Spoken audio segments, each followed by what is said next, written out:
Ladies and gentlemen and ladies, adults, teenagers, adolescents, and babies. No ifs, ands, buts, or maybes. Man, I'm so happy I might freestyle tonight. Welcome to Inside the Iggles Live. I'm your host for tonight's proceedings, Jeffrey Knox, editor, lead writer over at Inside the Iggles, proud fan sider, and the captain of the ship here on this evening. I brought along some reinforcements. You hadn't seen him in a minute. He flew out to L.A. I'm so glad I don't have to travel as much as I used to, man. But he flew out to L.A. for the start of to tonight's show. He's back. He got to hang out at USC to watch the Trojans play and get in a little bit of Caleb Williams. He got to see the Philadelphia Eagles live at a stadium I haven't even been to yet so far. Probably the most beautiful stadium in the National Football League. This is my brother from another mother, Jake the Snake Bateman. What's up, man? Welcome back. I'm back. I'm tired. I walked in the door about a half hour ago from the flights. It was, buddy, it was a week. It was awesome. It was so much football. I loved it. I know you did. Man, I decided what we're going to do is we're going to have the first ever tag team opening rant in the history of Inside the Eagles, man. Let's do it. So I'm happy, man. I'm very satisfied with what I've seen this weekend. The Philadelphia Eagles are now 5-0. Oh yeah, the most complete game. Now the final score won't tell you that, but it's the most complete game I think I've seen from them all season on the offensive and defensive side of the ball. You also get a chance to see Sean Desai's guys pitch a shutout. Philadelphia Eagles only scored 6 points in the second half, but that's all they really needed. After going down 14-10 towards the end of the first quarter, with I think about 30 seconds remaining. Oh yeah. Four-play drive that went 75 yards and ended with the brotherly shove to push the ball into the end zone and things of that nature. And I'm going to set this up, man, because I'm also happy because the disgusting Dallas Cowboy fans have disappeared like they always do. As soon as things go wrong, they vanish, which is what they do. And we're going to get into a little 10 commandments for dealing with Dallas Cowboys fans tonight, man. But I just want to get your take on the game first. How did you feel about what you were seeing? Okay, so I had a guy from Philly sitting to my left. I had a Rams guy, and me a big Rams guy. Like he's the kind of guy like I need to make sure I kind of keep calm and collected here throughout this game, or else I'm gonna end up being in a Twitter video of getting just the absolute daylights being beaten out of me. All right, this is an intimidating man that was sitting next to me. So I had to make sure that I kept my composure. I threw out some things out there during the game. I complimented his shoes to try to get on the right side of him. We kind of found some even ground, but when he was gone, I went all out. But game was electric. Okay, so the me and the guy sitting to my left, I'm like, okay, this needs to start off well. They need to get down in the red zone. They need to score on that first drive in that red zone. That's where they've been stalling out. And then they absolutely did that. And from there, it just popped off. From there, it absolutely popped off. You had the Cooper Kupps and the Puka Nakuas doing their thing. And they hit Cooper Kupp like a trillion times in that first drive, and times were dire. They were dire. Everybody's hands were in their heads, but man, it was electric. The stadium itself was beautiful. I've never seen anything like that. There's natural light because what that stadium is essentially is just a big ass stadium, and then they built a pavilion on the top of it. So it's like technically outdoors, but it's like got all natural light inside of there. It was, I don't know. I don't even know where to start. It was a euphoric experience for me. But like you were saying, that drive going into halftime, that was incredible. It was, I think that was during that Patriots game right before halftime. They just did the cowards run, like some kind of sweep or something like that with 28 seconds left. And then now we've in a month, we've evolved back to the 32 seconds left. Get the hell out of here. We're going to take the ball. We're going to go 75 yards. There's going to be 2 seconds left on the clock, and we're going to do a burn the boats kind of a play. And then, it erupted. That was the killer in that stadium. However much energy that the Rams fans had in that stadium for how they were doing in that first half, they all died.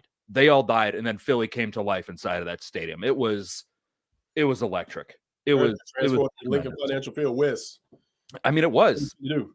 It was like when it was near the end of the game when AJ Brown was like pumping up the crowd. It's like, oh, this is sick. And he did that in a away stadium across the country. Jalen Carter was doing the same thing from what I saw on television and things of that nature. I'm so glad you was out there, man. Like, I like to get out to SoFi Stadium. I was actually feeling stupid when you were sitting there talking about natural light. I was about to ask you what it was, but so there are no real lights in the stadium. They just got light pumping in from outside, or how does that work? No, I mean, I'm sure they do have lights inside the stadium. Yeah, because if it's a night game or something, I guess they'd have to. But it's like, and I didn't realize that it was like this until somebody mentioned it. The what is the stadium in Minnesota? What is that called? U.S. Bank. U.S. Bank Stadium. Yeah. Like, that's inside, but those are all windows on the top. It's not just like, so the sunlight can come in. So this pavilion that they have over the top of SoFi is all windows. It's not, it doesn't block out the sun. The sun comes in through that.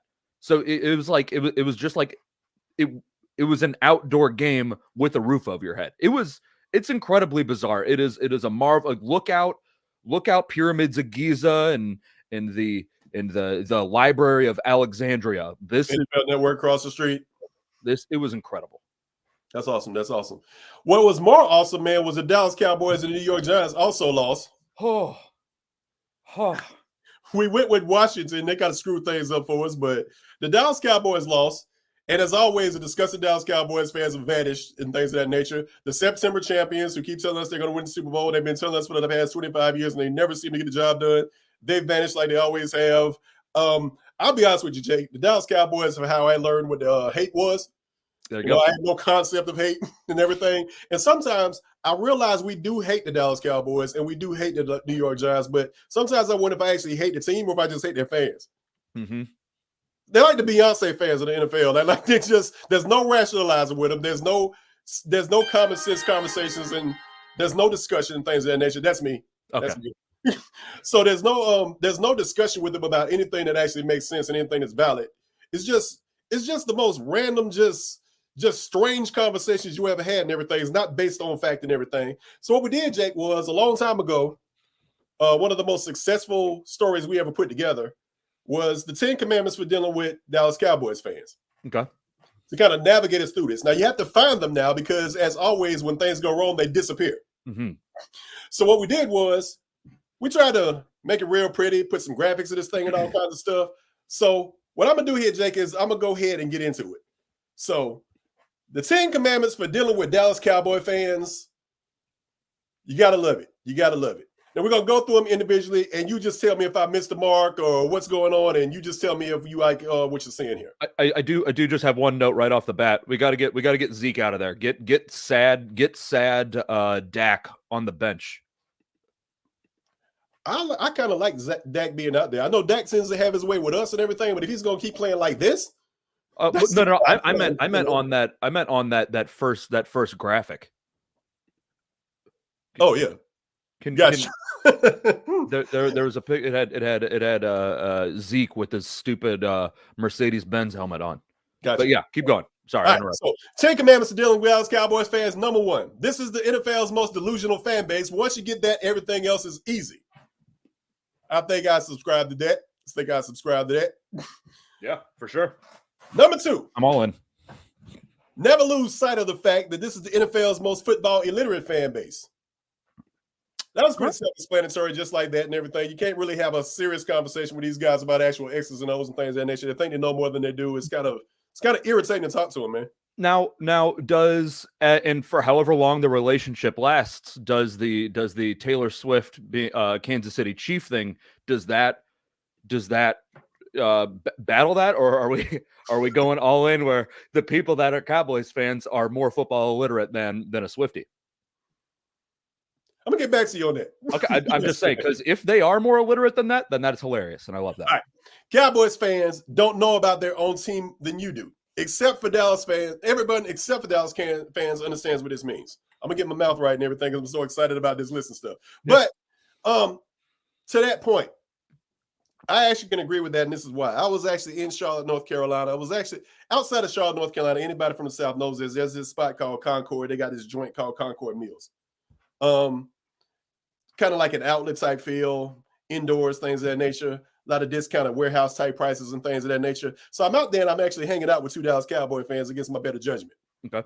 Larry Brown, the guy that picked off the 2 passes against Nilo down in the Super Bowl and everything, and kind of made himself a fortune from the Raiders. That was the span of time when the Raiders just found anybody that played well in the Super Bowl and just decided that what they were going to do is they were just going to get that guy a multi-year contract, yep, and make him a fortune. Desmond Howard, all these guys. So Larry Brown gets a fortune for picking off 2 passes in the Super Bowl as the Dallas Cowboys, as you know, versus Pittsburgh Steelers. He didn't even have to move to get the interception. Some people actually went so far as to say Neil Liddell threw the game because that's how bad it was. Like, there wasn't even like a Pittsburgh Steeler in the vicinity of where he was throwing the ball.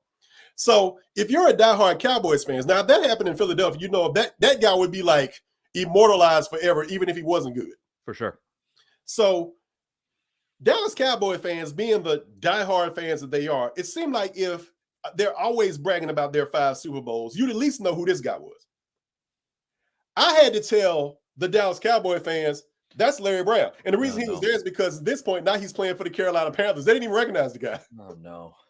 So it's like they always want to reference history, but they don't even understand history. They don't understand the game. They don't even know their own team.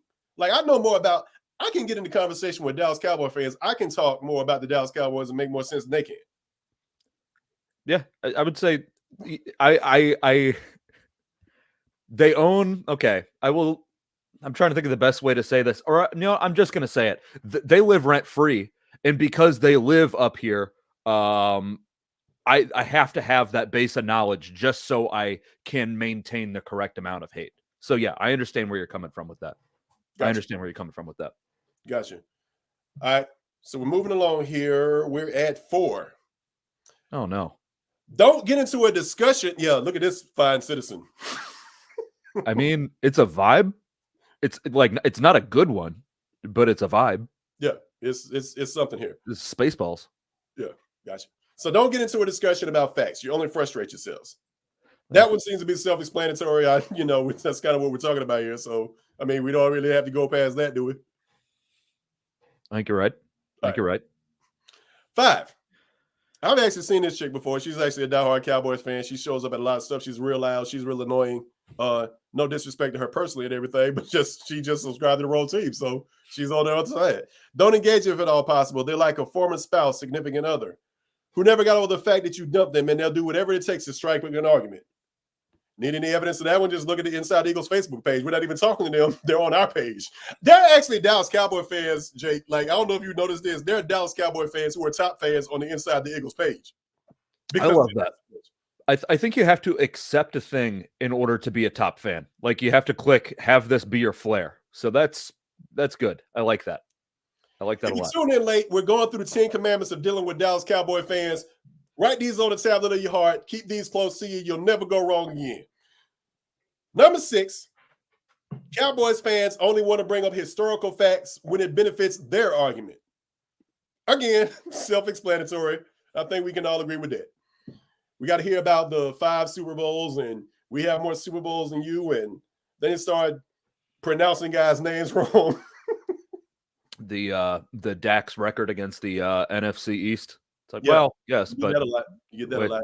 Where's that led us? Yeah. Back to here.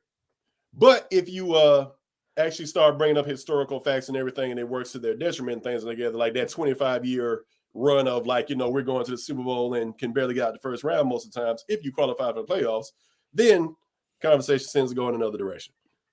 Number 7. That kind of looks like that guy. Before we get to that, did you see the story about the guy? You remember it wasn't last year, I don't believe, but it was the year before that, when everybody's crying at the stadium, Stephen A. Smith was picking on everybody and things of that nature. There was a shot.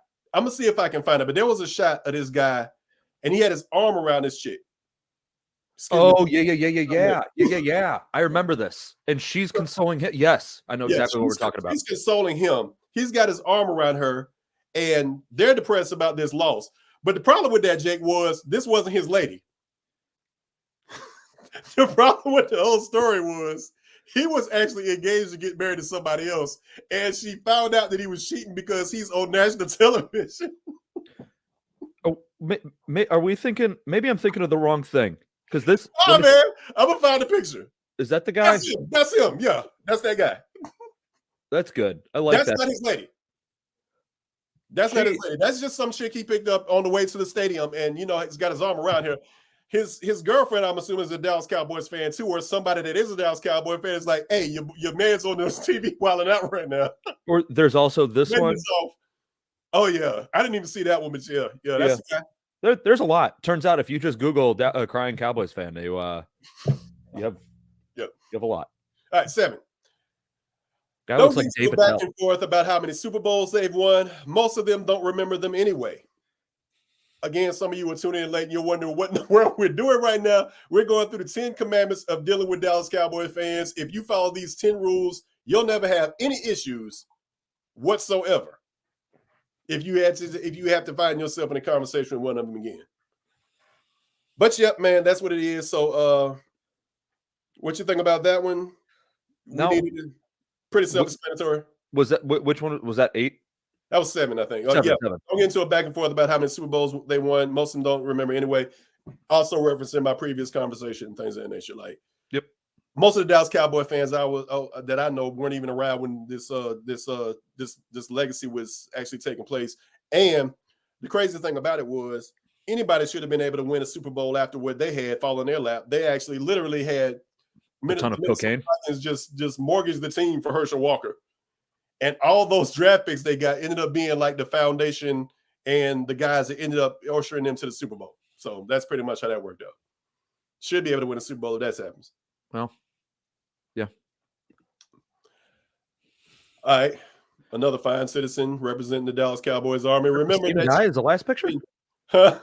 It's the same guy as the last picture, just without a hat on. Or I guess we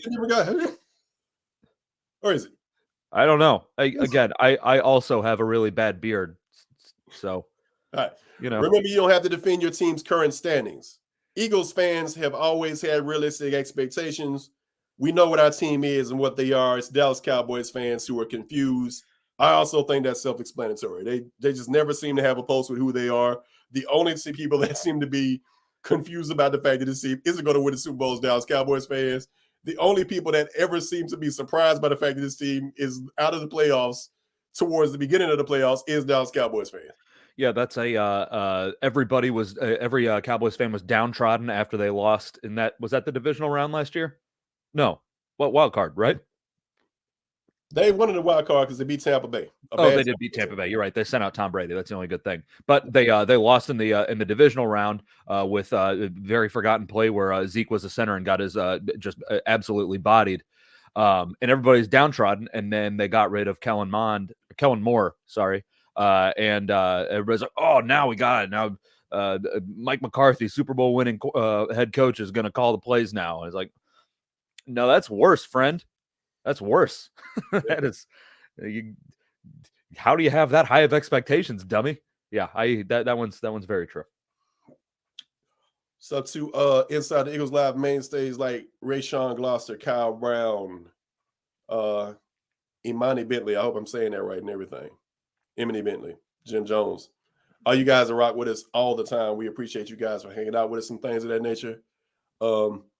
And shout out to those of y'all who have figured out, as always, that they don't have to watch us live because they know they can watch the stream at other junctures of time. Shout out to those who you'll be watching later. We are talking about the Disgusting Dallas Cowboys fans. This is just like so much fun for me. I don't know if you enjoyed this, but I am. Number 9. Oh, we got to remove the banner for this one. Never, ever are you ever to refer to this Cowboys team as America's team. Don't do it. They are not. Okay. Power rank dumb team names. So, okay. I'm just going to put 3 out there that come to the top of my mind. Okay. America's team, Purple People Eaters. That's awful. And then the Steel Curtain. I kind of like Steel Curtain. I like Steel Curtain. I like Steel Curtain because those are just the 3 that come to the top of my mind right now. Are there any other dumb ones? The Texans. I think Texans are stupid. This is why, because I'm just saying like nicknames for like an era of a team or something like that. Because whoever was coming up with nicknames, whenever that was, like they were bad at it. They didn't have Reddit and Twitter to come up with the brotherly shove. They didn't have that. They just had one mouthpiece guy on a radio station. Like, yeah, it's actually purple people eaters. And then there wasn't people to be like, no, actually, that's real dumb. We should just not do that because that just sounds like Grimace got cannibalism. Like that sounds bad. America's team, get out of here. It's stupid. You're dumb. It's stupid and dumb. First time I heard the story. I still want to throw Texans in there, man. Like, I think Texans is stupid. But that's just their name. Yeah. But this is why. This is why though. They actually had a poll in Texas. So you know about the Houston Oilers thing. Yeah. Houston was cursed. Bad things just started happening. We talk about the comeback with the Buffalo Bills, and then after that, they blew it against the Kansas City Chiefs. But even before the Buffalo Bills thing, there was another playoff game where they were actually playing it was John Elway. It was John Elway in Mile High Stadium in Denver. And they had that game under wraps, and Elway's just managed to will his team to victory and stuff like that. So it's actually like 3 collapses in a row. We just only think about the comeback and what happened against Kansas City. And I think that was actually the last game in the Houston Astrodome for the Oilers. They were going after that. They never going after that. So Houston Oilers moved to Tennessee. They're the Tennessee Oilers for a while, which was stupid. So they changed the name to the Titans. Houston gets the expansion team. And they decide what they want to do is they want to actually come up with a poll to figure out what to call the expansion team. And after taking the poll, the only thing they could come up with was the Texans. Nobody wanted to call them the Oilers again because they were just scarred by that. That's such a bad. But if you take a poll in a city as big as Houston, it's the 4th largest city in the country. You can't come up with anything better than the Texans. Football, my football face. And the New Orleans Pelicans are like the dumbest names in like sports. Oh my God. Can't do it. I didn't realize that. That's really bad. That's really bad. Yeah. You just name it after the people. Number 10. And this is where we are tonight because we are ragging on Dallas Cowboys fans, and normally they would fire back, but they vanished. Don't spend a ton of time getting to know one as soon as their season ends, because it will. You may never hear from them again. During the winning streak, they beat the Jets. They beat the Giants. They beat a Jets team that didn't have Aaron Rodgers because, if Aaron Rodgers would have been there, they'd have lost that game because Aaron Rodgers just seems to have their number. But they beat the Jets. They beat the Giants. They lost to the Arizona Cardinals.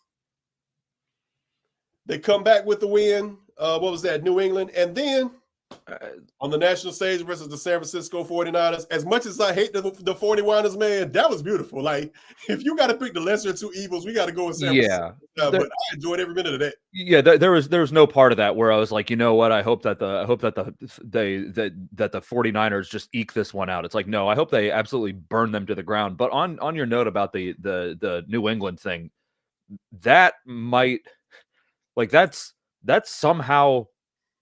I'm trying to think of if I'm ranking the wins, like the Giants one here, I like the one over the Patriots is like it's like a more that the Patriots are so bad. That's what I'm trying to say. The Giants are potentially the worst team. They're the worst team in the NFL. The Patriots are they're god awful, and it is absolutely delightful. That's those wins that they have are 3 of the more pathetic wins that a team can have this year. There's one saving grace to Tom Brady. As much as I get irritated with Tom Brady sometimes, there's one saving grace to him is because I just like villains with black hats on and things of that nature. Everybody needs a good villain.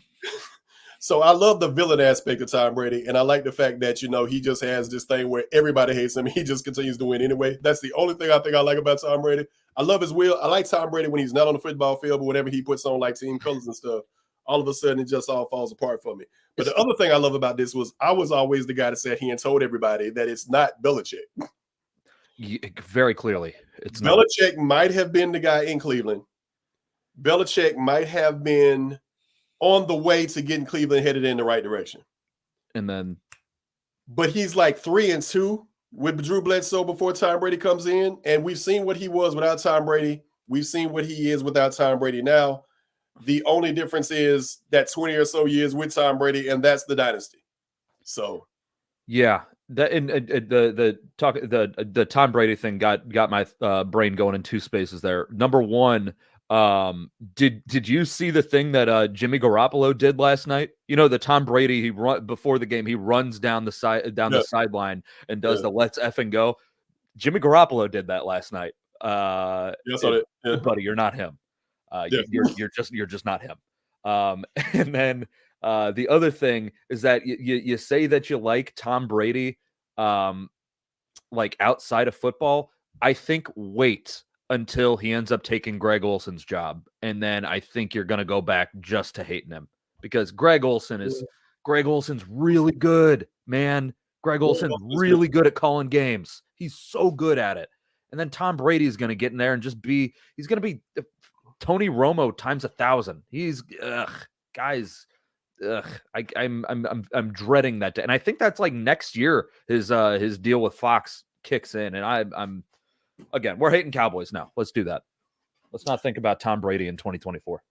Well, I would just like to go ahead and end this by stating that, I'm normally the Cowboys basher here and things of that nature, and Cowboys fan. Des Bryant blocked me on Twitter once. That's a screenshot that and wear that as a trophy. It's a screenshot that, print it out, hang it up on your wall. Yeah, it was just totally just classless on my part. I think he was in the hospital with a mask on trying to breathe, and I was picking on him. Oh, okay. Well, I think I probably deserved it and stuff, but I just like to say to all Dallas Cowboys fans, if you're watching, because I know you probably are, once you come out of hiding after this bludgeoning that you've taken and everything, because you've been brought back down to earth, as always happens. If anything that we said offended you, what you take this personally, I would just like to say personally, I don't care. 30 minutes into the show, let's do what we're actually paid to do. Let's talk about some Philadelphia Eagles stuff. What you think? I'm going to reset my brain real quick. It was just so funny.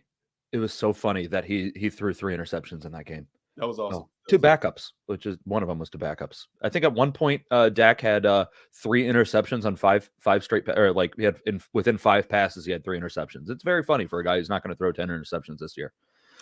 Right. Resetting the brain.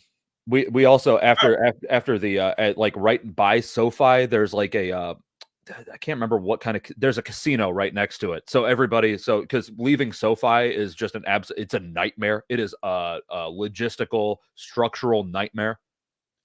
There's a casino next to the stadium. Walking with the crowd of everybody, you could probably walk there quicker. But it took us, I think, 10 minutes to walk there.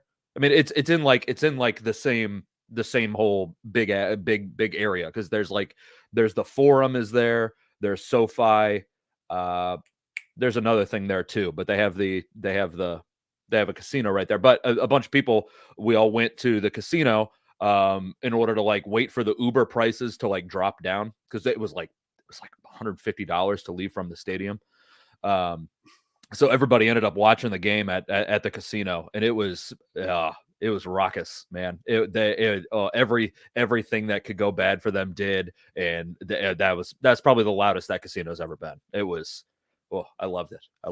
I can't imagine paying $150 for an Uber. Did the price drop after the game, or Yeah. We ended up getting our Uber ended up costing $18 or something like that after maybe 2 hours after the game. We left at it was like 2 hours after the game. Yeah. It was, but yeah, it dropped. But yeah, it was some stupid surge pricing. But again, you're also going to get stuck in an Uber for an hour and a half trying to leave. So yeah, it's whatever. But yeah, that was good. I really enjoyed it. It was a good football weekend all around. Okay. But yes, Eagles 23-14. We mentioned I felt accomplished, man. I felt like I was part of the team. I felt like suiting up after this. The Eagles are in control for most of the first half, regardless of how things happen. I understand they got a mathematical and an offensive genius on the other sideline in Sean McVay. They're trying to match which was him. That was one of the matchups I wanted to see all week. How Sean decided his defense and his play calling on match up against the ingenuity and things of that nature of Sean McVay. And Cooper Kupp is a beast, man. After missing time with an injury, he just comes back in. He just picks up right where he left off. Yeah, back like he never left. Crazy. It was incredible. Yeah, no, they I think it was just that first drive. What did they hit him? 5, 6 times. I know he had 8 total receptions, but 8 total receptions, 118 yards, 14.8 per reception, 12 targets, along with 39 yards. That was on Slay? Was that on Slay, or that was on somebody else? I think at that point, maybe Slay and Mario Goodrich. I think at that point in that first drive, I know they had Mario Goodrich. Essentially, they put him out there just for him to be cannon fodder. I don't know if they don't like him or what, but he went out there and got lit up. I know Slay was kind of following him around a little bit. From the stands, I mean, from where we were in the 300 level, I didn't realize until like looking at tweets and stuff, like maybe like halfway through like the second quarter, I was like, oh, they tried Goodrich, they have Ricks out there now, and then after the game, it's like, oh, okay, that's why everything got shut down in the second half is because is it Bradley Roby? Bradley Roby. Yeah, Bradley Roby, new name for me to think about now. But yeah, then he went in there and kind of shut it down. But I mean, that helps with all the other pressure that the defense is putting on. But yeah, no, Cooper Kupp, dude, he's good. I don't. There's nothing else to say, man. The separation he was getting, like you have your eyes up there. Oh my God, man, he's a confirmed good football player. When I said that I was out on Cooper Kupp because he's old and coming off an injury. That one, I'm gonna hand up. That one back a little bit. that one's on me. That one's on me. That was tough. But yeah, no, I mean it was. I got confused by the week. I got week 6 reactions here. It's actually week 5. My bad. Yeah, man. It was that because everybody would be on me like white on rice. You don't even know what week it is. So yeah, week 5 reactions we're talking about now. Cooper Kupp is a beast, man. Like I knew he probably would be effective just based off the fact that we were banged up in the secondary and we were going to try to put plans together. Now you were there, I wasn't, but this was my assumption. I assumed that what we were watching was, I feel like the plan was to put Mario Goodrich out there in what we thought might be running situations with him being more physical, then probably try to mix in a little Eli Ricks in situations where we know that they're passing the ball. None of that worked. And then I'm going to assume just by Slay being Slay, that what he did was he went over to the coaches and said, put me on Cooper Kupp. And for the most part, everything worked out. But there was a moment in there where Slay got taken advantage of too. And then Bradley Roby. So we actually had 4 guys playing slot this weekend. Well, I don't know. I don't know if Slay was playing slot or if he was just shadowing. But I did hear something where Slay after he realized it wasn't working, he was like, hey, let's go back to just playing some base stuff. Let me just be on one side. And I think obviously it's Sean Desai, but I believe Slay had some words in there to say like, hey, what we're doing with this is not working. Let's go back to something more basic rather than trying to move around and have a whole bunch of different variables. Let's just keep it simple and let's that's what worked. So yeah, that first drive, it really seemed like it was going to be like with the Eagles marching down in their first drive to the Rams just answering right back. It was like, man, this is going to be a high scoring game. It's going to be one of those who scores last until it just wasn't that. That was something different. Philly plays the Rams pretty well, if I'm not mistaken. The last game was 2010, and they got eaten alive by Jared Goff, if I'm not mistaken. And then there was this game they won. Prior to that, lost to Jared Goff at Philadelphia. Goff got drafted right before the pick before. I don't think it would have been 2010 because Goff got drafted the pick before Carson Wentz. Did I say 2010? Yeah. Good catch, man. I'm off my game tonight. 2020. There you go. 2020. So it's 2020, and it's a home game. We lose that game to Jared Goff and everything. And then prior to that, there was 6 straight victories over LA, LA or St. Louis, if I'm not mistaken. So 6 straight losses, the loss in 2020, and then this win here on Sunday.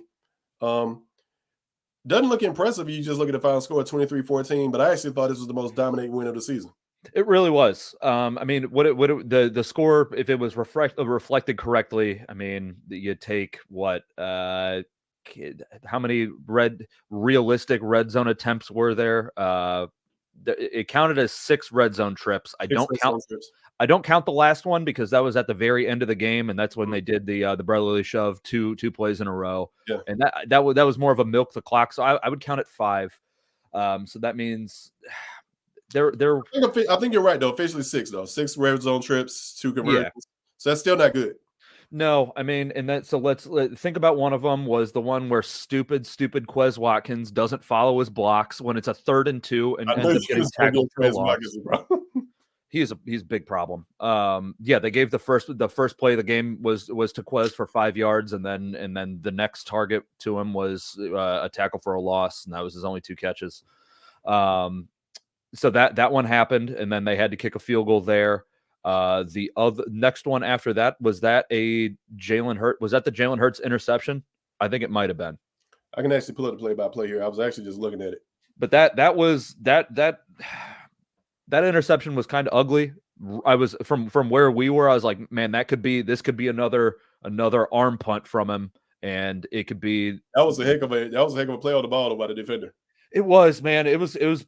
We've seen Jalen make that throw to AJ 100 times, and he threw it about 4 yards short on that one, and put it in front of the end zone. Where if he hits it like he has hit it before, he puts that probably about 4 or 5 yards deep into the end zone, right where AJ can get a contested catch, and then it's beautiful and everything.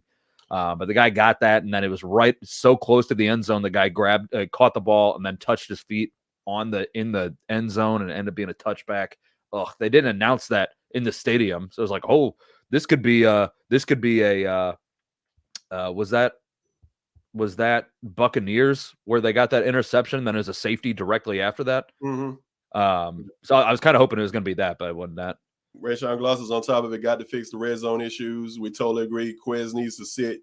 He couldn't follow 2 blocks for a first down. Now they asked Nick Sirianni about whether or not Quez needs to still be in there, or whether we need to give this. I think it was Dave Zangaro asked him that. We need to start giving some of these snaps to Olamide Zaccheaus. They need to give all of them to him. They didn't give all like last week with that AJ Brown touchdown. Olamide Zaccheaus runs downfield and gets the block on the end zone. Like, that's something Quez is not going to do. That's something, if you're going to have Quez on the field, the strategy for Quez in Jake's perfect world is that at the beginning of the game, you have Quez just streak down the field, target him, just throw the ball at him, and make them respect his speed. Do not give Quez crossers. Don't do any specific plays specifically for Quez. Don't do that. Don't do any of this short stuff with Quez. Make him the deep threat. He's the guy that's going to stretch the field. Just use him for that. And then maybe early in the second half, do another bomb to him, just so they have to respect his speed. If you're going to have Quez be on the field, just have him run the defenders off the ball like that.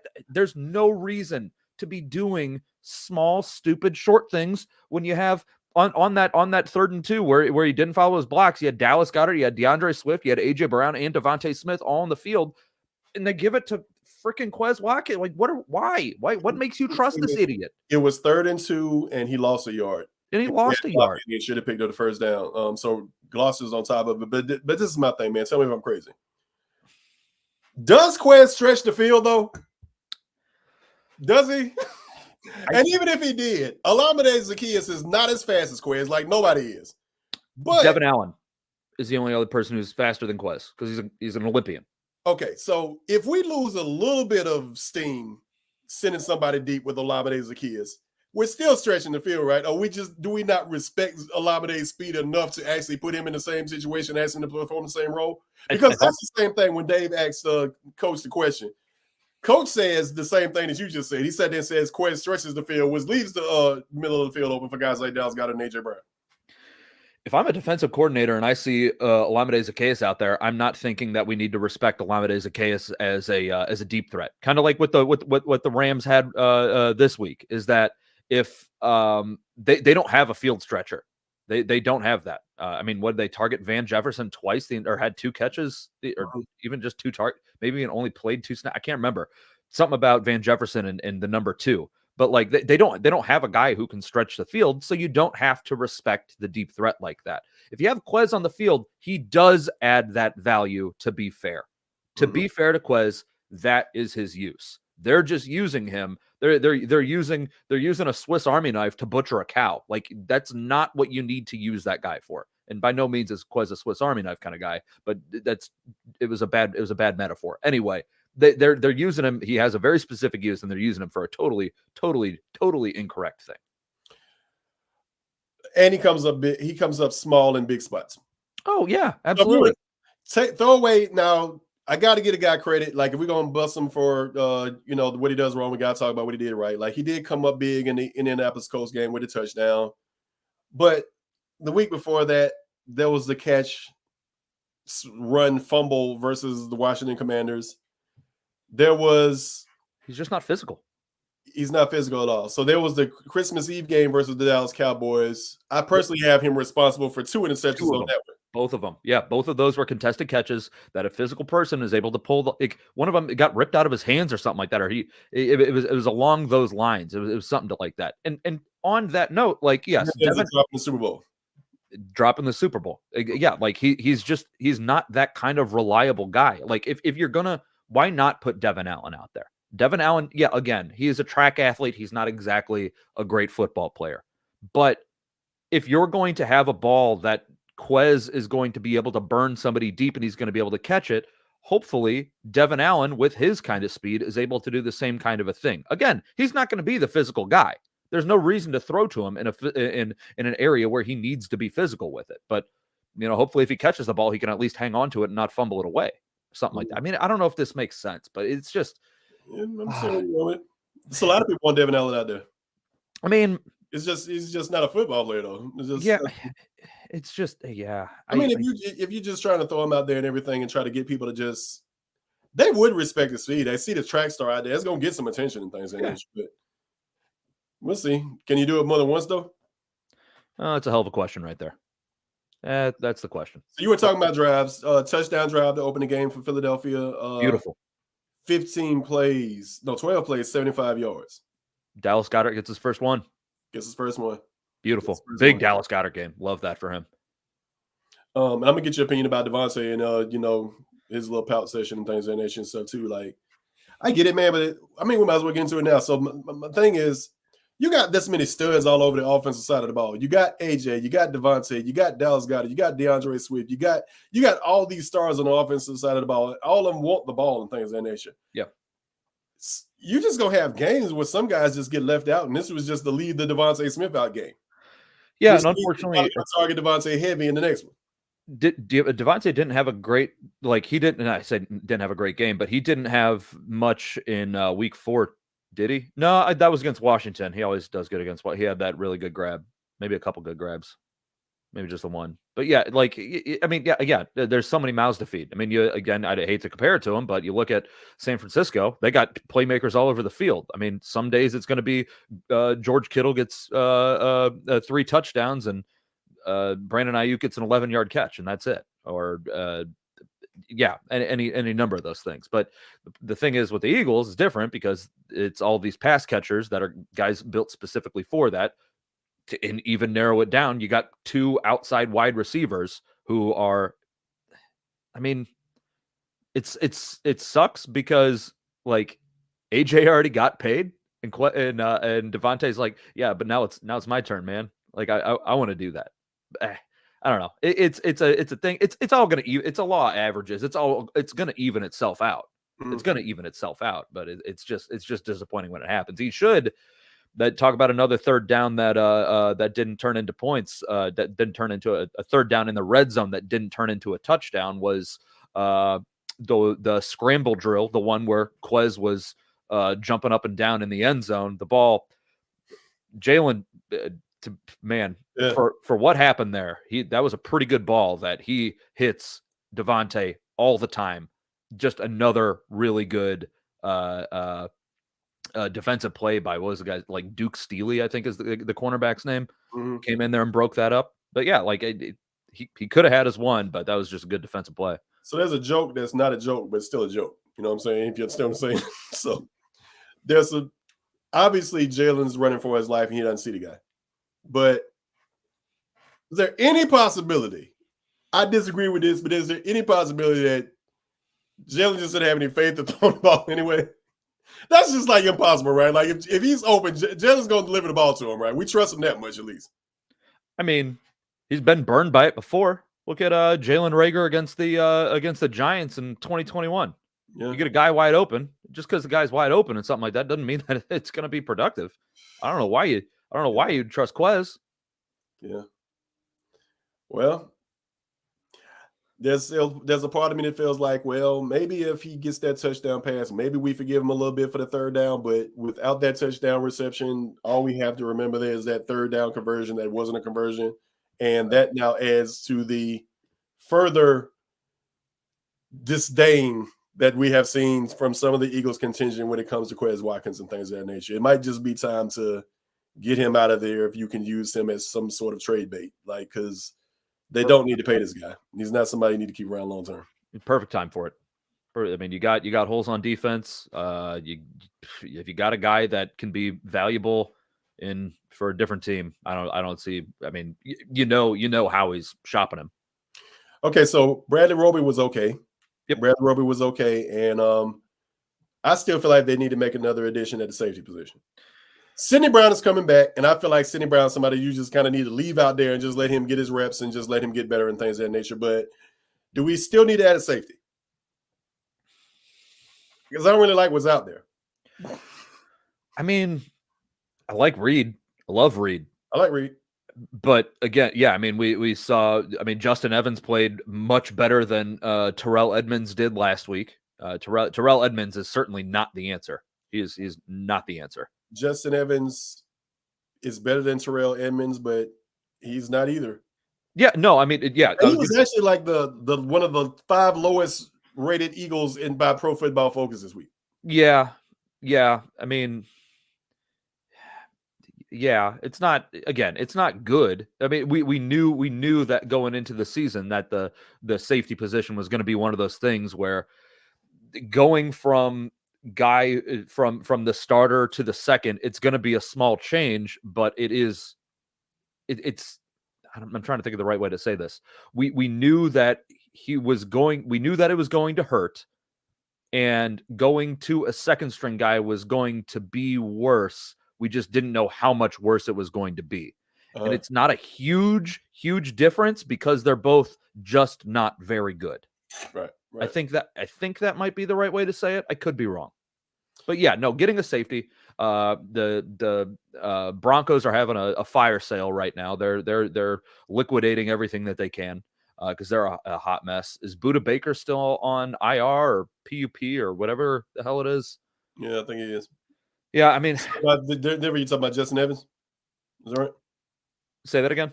Is that Justin Simmons in Denver?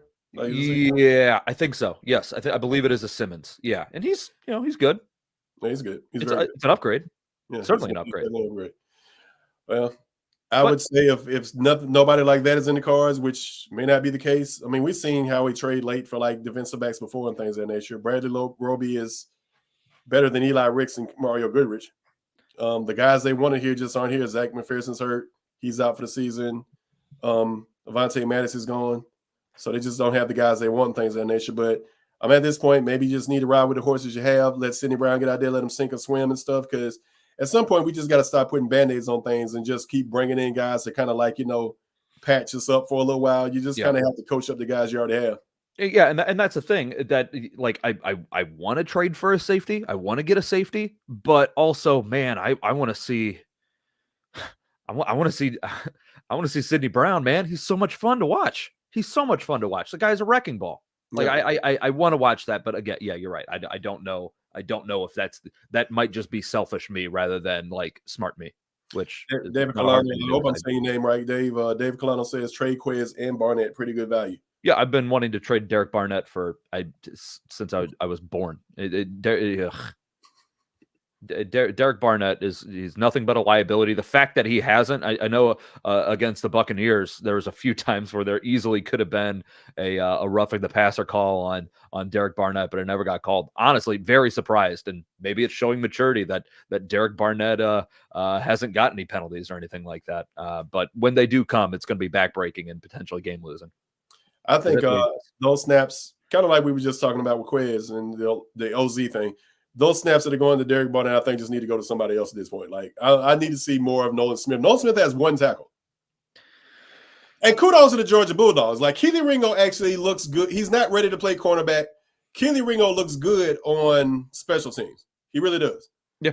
Nolan Smith enjoys playing special teams, which is surprising for somebody with skill set. He enjoys. Nolan Smith just wants to play. I don't care if it's special teams. I don't care if it's defense stuff. But Nolan Smith has 1 tackle. Jordan Davis and Jalen Carter are phenomenal. Like, I don't know how we got 40. Or we talking about the Dallas Cowboys. I don't know how we went 50 minutes and then bring up Jalen Carter, but I got to bring him up now. Oh, dude, This guy. Think about this, man. This hit me for a second. I actually wrote about this. Jalen Carter was on the field with Aaron Donald, a future Hall of Famer. And the best defensive tackle on the field was not the future Hall of Famer. Yeah. It was the guy from Georgia. I don't know what we did. The stars finally aligned, man. We finally got our Warren Sapp instead of getting Mike Mamula ahead of him. We finally got our guy. Jalen Carter has the potential to be as good as the John Randalls. I'm saying it now. I don't care if this, as long as this guy stays healthy. This guy can be Aaron Donald. He can be John Randall.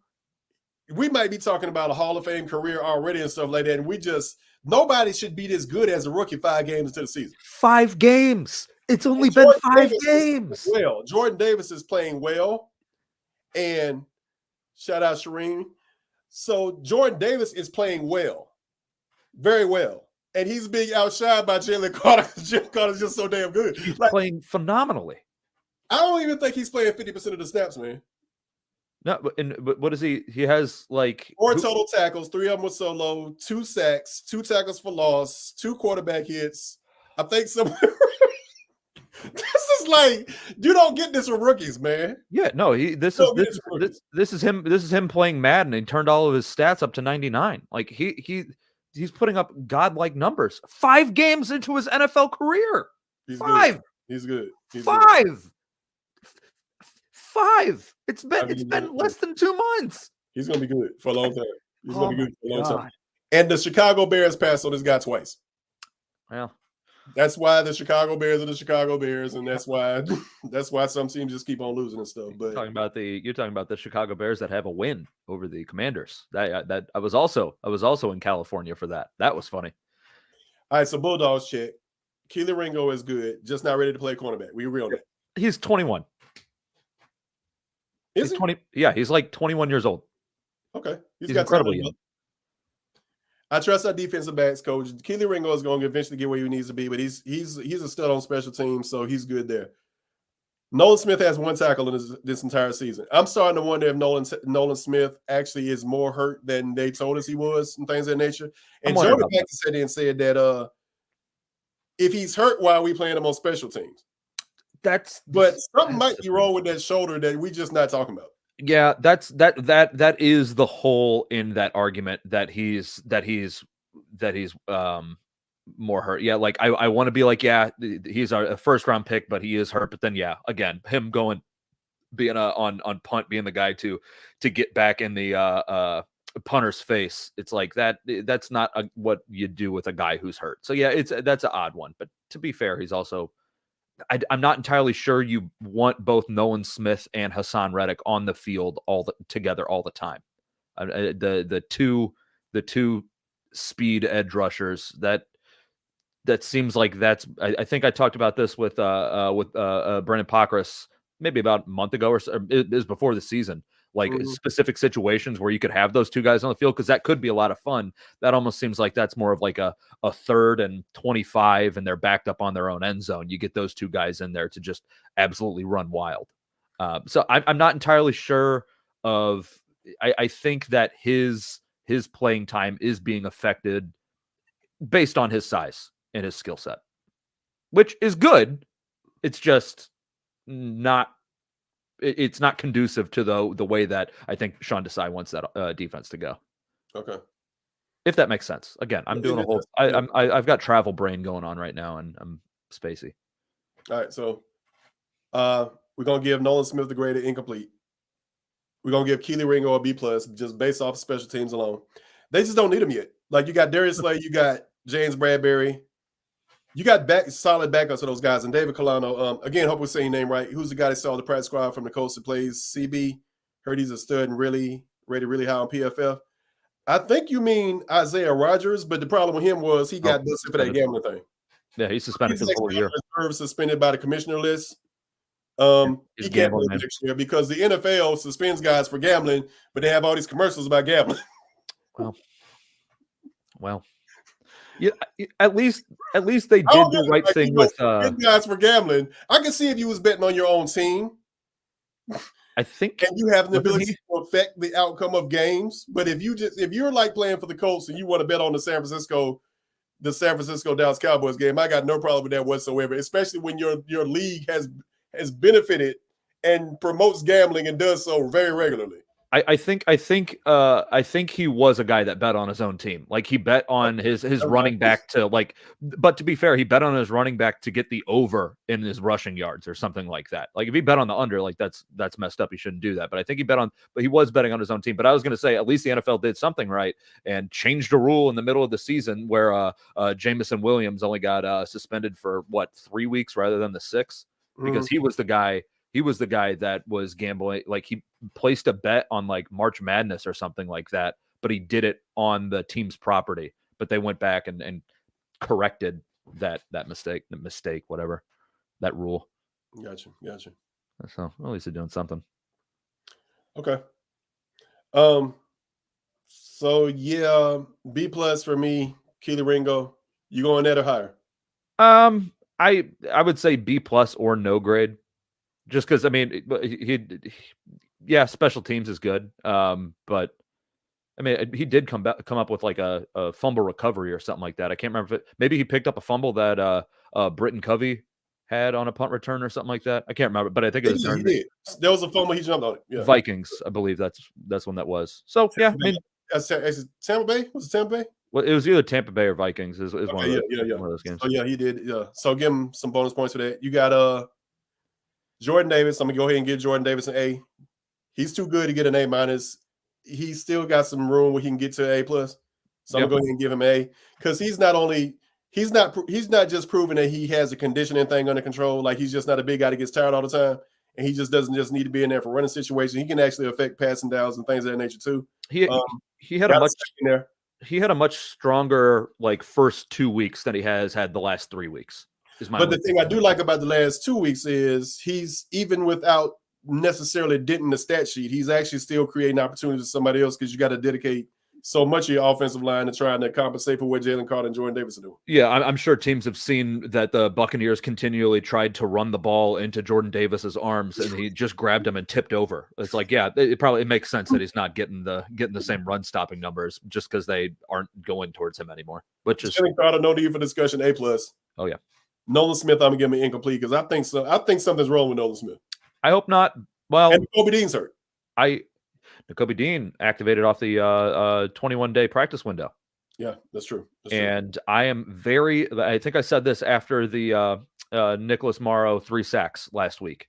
The way that those sacks opened up is that he was coming in behind Jordan Davis and Jalen Carter, which is the exact situation where Nakobe Dean was so effective, literally behind those two exact people, those two exact guys in college, Jalen Carter and Jordan Davis. He was amazing at getting in the backfield because those guys would occupy so much space. So I'm really hoping, because we know Nakobe Dean, his playing in coverage that's not his strong suit. When he can get a hole open and then go in the backfield and fire off like that, like we saw in the preseason game with him getting that fumble, when he can do that kind of a thing, that's where he really starts to show what he's worth. So I'm hoping that when he comes back, everything is already kicking and firing. Jalen Carter and Jordan Davis and Nakobe Dean can just fly in there, and we can see 2021 Georgia days from him. Yeah. So somebody hit me up and he was sitting there talking about, I think it was when Washington was taking all the Alabama guys, and they were like, that didn't really work out for Washington. You guys are taking all these Georgia guys and stuff. And it's not like they're just taking Georgia product and Georgia talent just because it's Georgia. It's like these were actually really the best guys that were available when they were like ready to draft these guys. Like Nakobe Dean actually was with the draft class and everything and sitting in the green room and things of that nature. So they expected Nakobe Dean to be like a first round pick, but then you had all those question marks about whether he was hurt or not. So he slides to 3. So if you get Nakobe Dean, who they thought was a potential first round talent, in the 3rd round, and the Eagles have already taken care of a couple of other needs, like what is it like? They got Jordan Davis in round 1. They got Cam Jurgens, the offensive lineman, that's going to turn out to be pretty good. They got him in round 2. And Nakobe Dean's still sitting there in round 3. Like, of course you take Nakobe Dean in round 3. Right. They got Keely Ringo in round 4. They got Jalen Carter was the best player in the draft. He had the I hate to bring this up because I'm so sick of hearing this, the Off-field stuff. The off-field issues and things of that nature, which weren't really issues. He was just a kid and made a mistake, and we don't want to minimize what happened and everything because people lost their lives and stuff like that. But Jalen Carter's not a bad person and stuff. And then you got like Big Dom, security 101 in like Philadelphia. If there was an issue with Jalen Carter, Dom would have stepped in. He would have been immediately. This guy. So Jalen Carter, we're happy with who he is and everything. He's a great kid and really quiet for the most part, but he's gonna be good. Yeah, and talking about just not draft, like you're not just drafting the people from the school. Like look what the Jags did with Trayvon Walker, I believe, also another Georgia guy who is picked #1 overall in what was that 2022? Yeah, and Aiden Hutchinson is lighting it up now. It's like they had the option to do both of them. It's not like you're not just getting it from the school. And to be fair, Trayvon Walker's incredibly good. Just not you're not just picking it because of the name. You're picking it because it also is proven to work. True indeed. All right, man. We were supposed to talk about the Jets tonight. I guess we have to do that later on in the week. We can do that. I want to get Brandon on for that. I want to listen to Brandon for that one. Yeah, Brandon, we'll try to see if we can get somebody from the other side to try to come in and like kind of share some Jets stuff so we can go behind enemy lines again and everything, stuff like that. But we're a little bit in overtime. I know you got some jet lag and things like that going on. You just landed today? Yeah, I landed. Well, okay, so we landed and then we had to wait. It's been a long time. I got home about a half hour before we hopped on here. Yeah, so you need to go ahead and take some rest and everything. So we're in overtime. We appreciate everybody that hung out with us tonight on this edition of what should have been Monday Night Live, which is now Tuesday Night Live and things of that nature. But thank you for hanging out with Inside the Eagles. Thank all of y'all who joined in and consistently hang out with us. Bookmark the site Inside the Eagles, IGGLES.com. Follow Inside the Eagles on Twitter. Hit us up on YouTube, Facebook, X, everything else. We appreciate you guys for hanging out with us. And go Birds. We'll see you next time. Go Birds.